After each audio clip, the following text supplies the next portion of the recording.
Welcome to Snapshot. I'm Mike Jones. This week I had jury duty, so on Tuesday morning, I arrived at the Anbasker Auditorium at 8 a.m.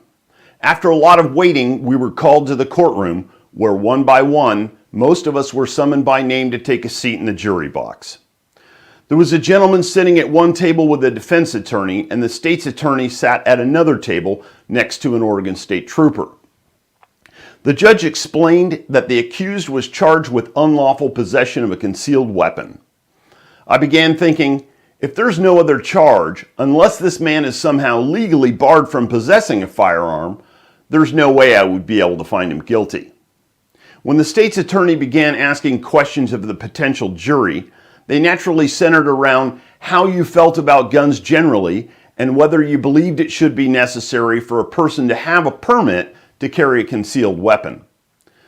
I answered that the trooper and the judge had both taken an oath to the Constitution, which states, "The right of the people to keep and bear arms shall not be infringed."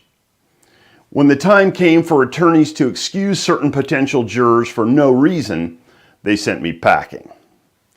When I got home, I posted my experience on Facebook and regretted not knowing what the outcome was.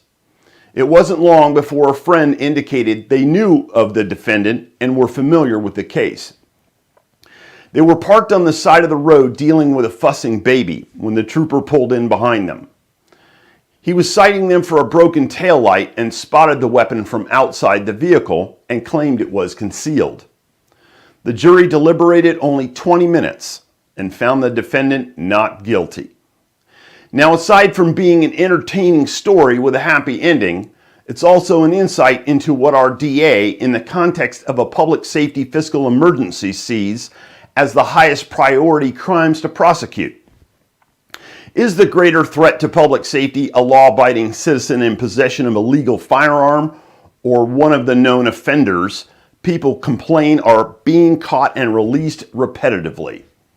The Joesphine County Charter Section 29.1 states, Section 2, no elected or appointed officials of Joesphine County shall pass or enforce any law, ordinance, resolution, administrative rule, or statute that denies or erodes any of the provision of this charter amendment.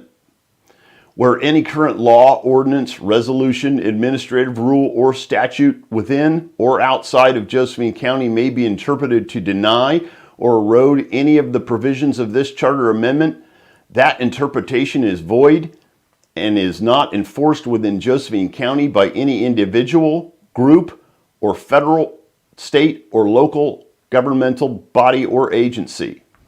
A link to the Joesphine County Charter can be found in the Show More section under this video. Why is the Joesphine County District Attorney prosecuting law-abiding gun owners who are part of the solution instead of dangerous criminals who are part of the problem?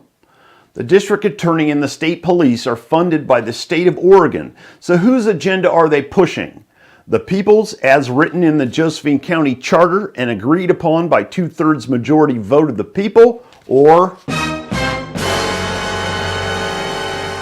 If you like this video, give us a click of the like button. Click subscribe to follow future videos. More to come as news breaks.